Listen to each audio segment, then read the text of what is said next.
This is going to be a public relations, trust your government and your health officials public campaign.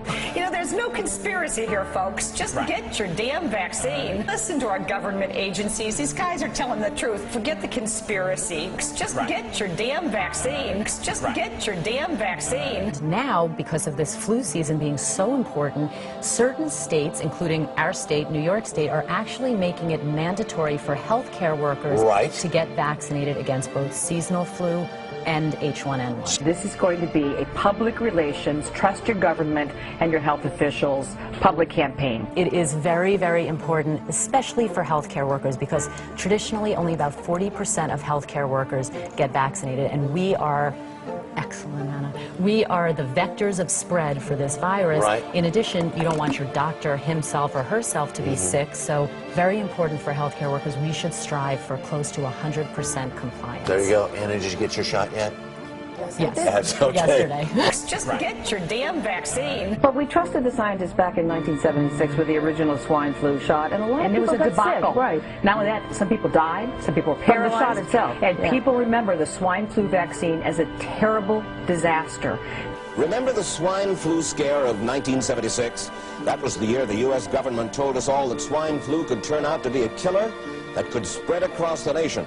And Washington decided that every man, woman, and child in the nation should get a shot to prevent a nationwide outbreak, a pandemic. Well, 46 million of us obediently took the shot. And now 4,000 Americans are claiming damages from Uncle Sam amounting to $3.5 billion because of what happened when they took that shot. By far the greatest number of the claims, 2/3 of them, are for neurological damage or even death. Dr. David Sencer, then head of the CDC, the Center for Disease Control in Atlanta, is now in private industry. He devised the swine flu program, and he pushed it. Did anyone ever come to you and say, you know something, fellas? There's the possibility of neurological damage if you get into a mass immunization program? No. No one ever did? No. Do you know Michael Hatwick? Yes. Dr. Michael Hatwick directed the surveillance team for the swine flu program at the CDC. His job was to find out what possible complications could arise from taking the shot and to report his findings to those in charge. Did you know ahead of time, Dr. Hatwick, that there had been case reports of neurological disorders, neurological illness, apparently associated with the injection of influenza vaccine? Absolutely. You did? Yes. How'd you know that? By review of the literature. What would you say if I told you that your superiors say that you never told them about the possibility of neurological complications? That's nonsense. I can't believe that they would say that they did not know that there were neurological illnesses associated with influenza vaccination. That simply is not true. We did know that. You didn't feel it was necessary to tell American people that information? I think that over the years we have tried to inform the American people as fully as possible. Listen to our government agencies. These guys are telling the truth. You know, there's no conspiracy here, folks. Just get your damn vaccine. During major flu epidemics, millions of people are sick and thousands die. Well, this year you can get protection. The vaccines are safe, easy to take, and they can protect you against flu. So roll up your sleeve. Protect yourself. Excellent, Anna. One of those who did roll up her sleeve was Judy Roberts. She was perfectly healthy, an active woman, when in November of 1976, she took her shot. 2 weeks later, she says, she began to feel a numbness starting up her legs. I joked about it at that time. I said I'll be numb to the knees by Friday if this keeps up. By the following week, I was totally paralyzed. So completely paralyzed, in fact, that they had to operate on her to enable her to breathe.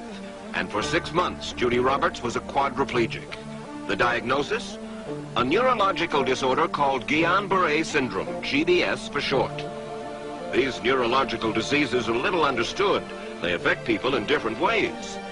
As you can see in these home movies taken by a friend, Judy Roberts' paralysis confined her mostly to a wheelchair for over a year. But this disease can even kill. Indeed, there are 300 claims now pending from the families of GBS victims who died. Judy, why did you take the flu shot? I'd never taken any other flu shots, but I felt like this was going to be a major epidemic. And the only way to prevent a major epidemic of a really deadly variety of flu was for everybody to be immunized.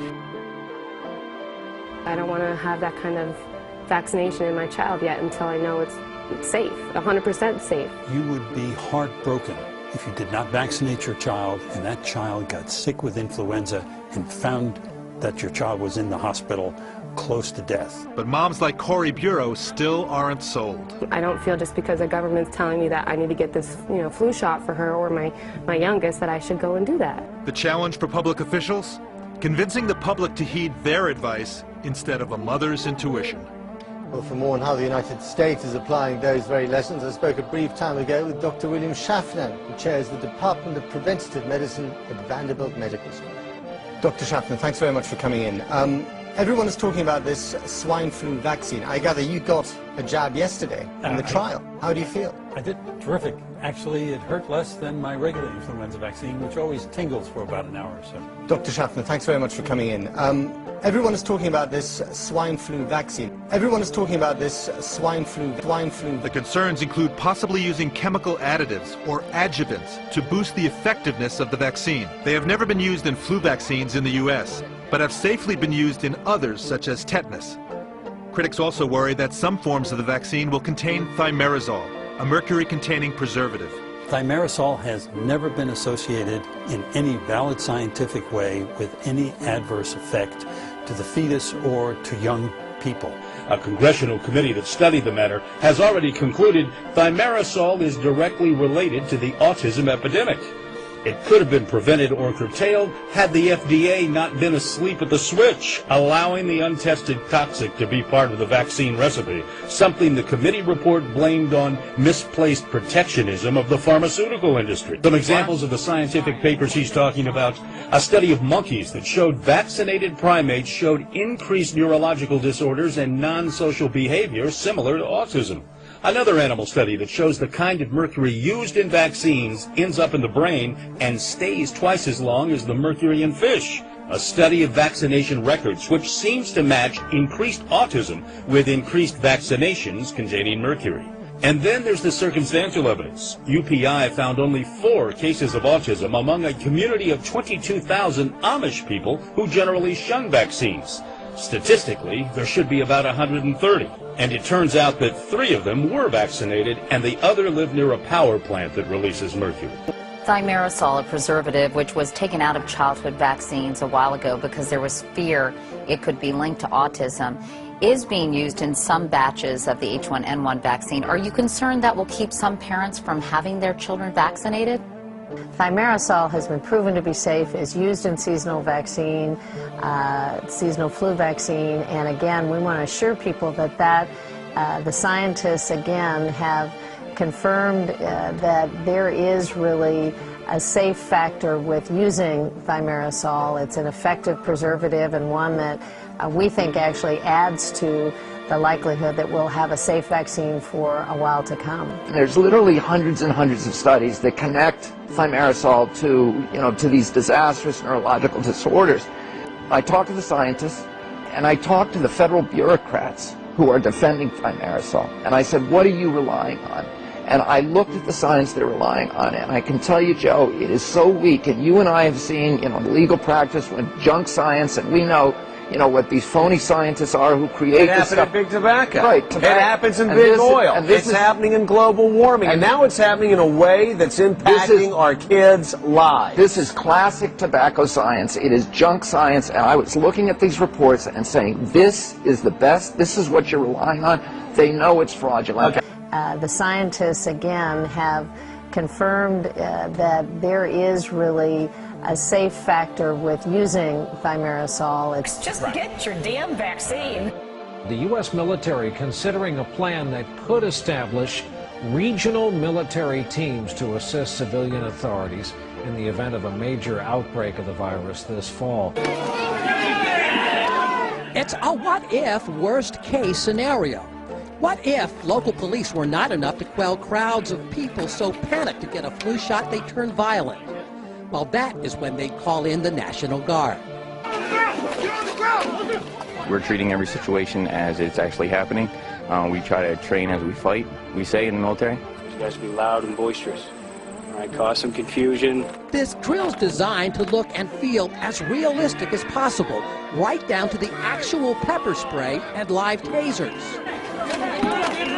These guardsmen don't know what to expect. In this drill, the trouble's created by people showing up without proper ID or living outside the designated vaccination area. All potential real-life scenarios. Ultimately, the guard makes many arrests and is forced to shut this vaccination site down. This bill that recently passed the Massachusetts Senate says that if there is a swine flu pandemic and you don't get the swine flu vaccine, you can be ordered into quarantine. If you refuse the quarantine, you can face a fine of $1,000 per day that you resist. Many citizens are concerned that the bill's provisions will abuse their constitutional rights.